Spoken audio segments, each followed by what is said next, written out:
आपने recently news में सुना होगा कि माउंट एवरेस्ट, जो विश्व का सबसे ऊंचा पर्वत शिखर है, the highest mountain peak in the world, उसकी ऊंचाई अब और भी बढ़ गई है। इसकी नई ऊंचाई है 8,848.86 मीटर। इसे फीट में देखा जाए तो 29,032 फीट है, यानी 0.86 मीटर की वृद्धि हुई है। इस नए हाइट की घोषणा चीन और नेपाल दोनों ने मिलकर 8 दिसंबर 2020 को की थी। 8,848.86 meters. That's the official height of Mount Chomolungma for 2020. Mount Everest, जिसे नेपाली भाषा में सागर माथा कहा जाता है, उसकी पहले की ऊंचाई 8,848 मीटर थी। इसे सर्वे ऑफ इंडिया ने 1954 में घोषित किया था। ये तब से लेकर अभी तक पूरे विश्व भर में सर्वमान्य था। China and Nepal have agreed that the world's tallest mountain is actually 86 centimeters taller than previously thought. 8 दिसंबर 2020 को एक संयुक्त वेबिनार इवेंट में चीन और नेपाल दोनों के विदेश मंत्री की उपस्थिति में माउंट एवरेस्ट के नए हाइट की घोषणा की गई थी। इस कार्यक्रम को बड़े ही जोर शोर और उत्साह से आयोजित किया गया था। इसे चीन और नेपाल के कम्युनिस्ट सरकारों के बीच बनते नए मजबूत रिश्तों के रूप में भी दर्शाया गया। तो अब आप ये सोच रहे होंगे कि माउंट एवरेस्ट को फिर से क्यों मेजर किया गया है, इसको करने की क्या आवश्यकता थी, क्या माउंटेन्स की हाइट सच में बदलती है? 1954 में जब भारत ने इसे मापा था तो तब ये कैसे हुआ था? इस बार चीन व नेपाल दोनों क्यों शामिल हैं? और सबसे अहम बात कि नए हाइट की घोषणा से चीन जियोपॉलिटिक्स को कैसे इफेक्ट करेगा। नमस्कार, मैं हूं अर्णव और आपका स्वागत है दी ARNV शो में।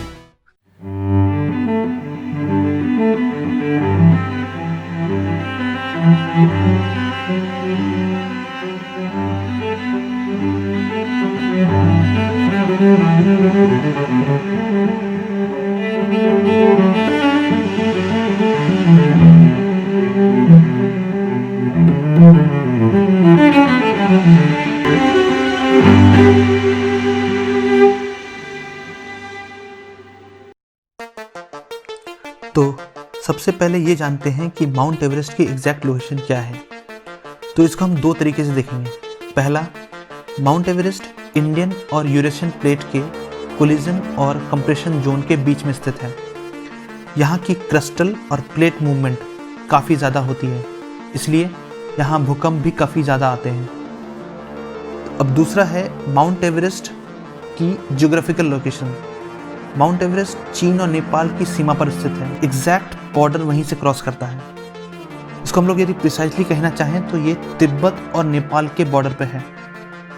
ये चीन और नेपाल दोनों के अधिकार क्षेत्र में आता है। तिब्बतन भाषा में माउंट एवरेस्ट को चोमोलांगमा कहा जाता है, जिसका अर्थ है दी होली मदर या फिर goddess mother of the world. Mount Everest पर चढ़ाई करने के लिए दो रास्ते हैं। पहला है सदर्न साइड, जो नेपाल की तरफ से है। दूसरा है नॉर्दर्न साइड, जो चाइना की तरफ से है। तो अब आगे जानते हैं कि इसे फिर से मेजर करने की ज़रूरत क्यों पड़ी और पहले इसके हाइट को लेकर क्या विवाद था। इसमें दो मुख्य विवाद थे, या फिर आप कह सकते हैं कि दो बातों पर डिबेट काफ़ी ज़्यादा हो रहा था। पहला था कि क्या आप पर्वत की चोटी की ऊंचाई उस पर जमी हुई बर्फ़ से मापेंगे, जिसे समिट कहा जाता है, या फिर पर्वत के चोटी के उस भाग तक जहाँ तक सिर्फ पहाड़ है, यानी ग्रेवल है, यानी जहाँ से बर्फ़ शुरू होती है। अभी तक जो हाइट मेजर की गई है ये स्नो हाइट है। दूसरा था कि जब 2015 में नेपाल में 7.8 रिक्टर स्केल का अर्थक्वेक आया था, तो उससे क्या माउंट एवरेस्ट की हाइट घट गई है?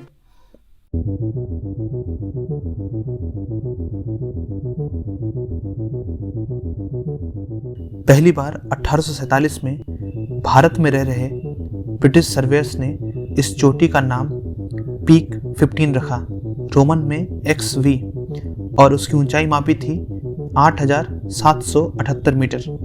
इसके बाद सर्वे ऑफ इंडिया लगातार हाइट मेजर करने के काम में लगा रहा। उन्होंने 1849 से लेकर 1855 तक लगातार ऑब्जर्वेशंस को नोट किया। उनका बेस तब के यूनाइटेड प्रोविंस के देहरादून और बिहार के सोनाखुदा में था। उस समय तक किसी को ये मालूम नहीं था कि ये विश्व की सबसे ऊंची चोटी है। 1856 में भारतीय मैथमेटिशियन राधानाथ सिकदर ने यह खोजा कि ये विश्व की सबसे ऊंची चोटी है, the highest mountain peak in the world. इस दौरान सर्वे ऑफ इंडिया के ऑब्जर्वेशंस और कंप्यूटेशंस से नई हाइट पता चली। वो थी 8,839.80 मीटर। फिर कुछ समय बाद इसका नया नामकरण किया गया। इसको एक्स ब्रिटिश सर्वे जनरल जॉर्ज एवरेस्ट के नाम पर माउंट एवरेस्ट कर दिया गया। इसके बाद भी विवाद चलता रहा और भारत की आज़ादी के बाद 1954 में फिर से ऊंचाई मापी गई। इस बार बिहार को बेस बनाकर ट्रिग्नोमेट्रिक मेथड से सर्वे ऑफ इंडिया ने 8,848 मीटर की ऊंचाई को निर्धारित किया। सर्वे ऑफ इंडिया ने थियोडोलाइट नामक एक डिवाइस का उपयोग किया था हाइट को मेजर करने के लिए। उस समय जीपीएस या फिर मॉडर्न टेक्नोलॉजीज नहीं थी जिससे हाइट को मेजर किया जाए।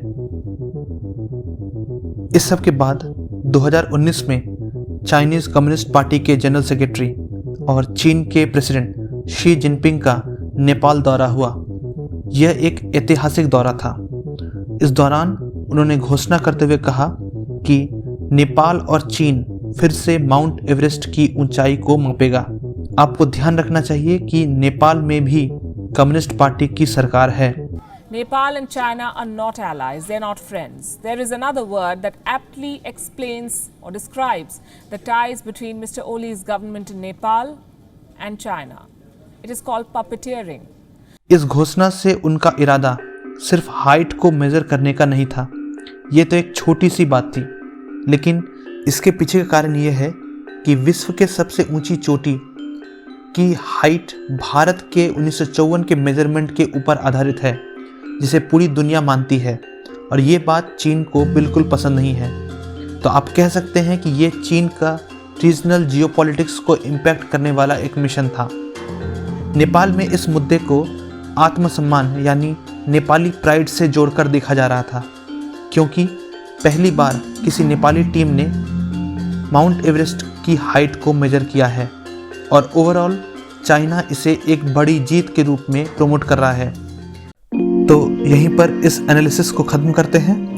यदि आपको अच्छा लगा हो तो इसको ज़रूर लाइक करें, चैनल को सब्सक्राइब करें और इसे शेयर करें। आपका बहुत बहुत धन्यवाद। जय हिंद।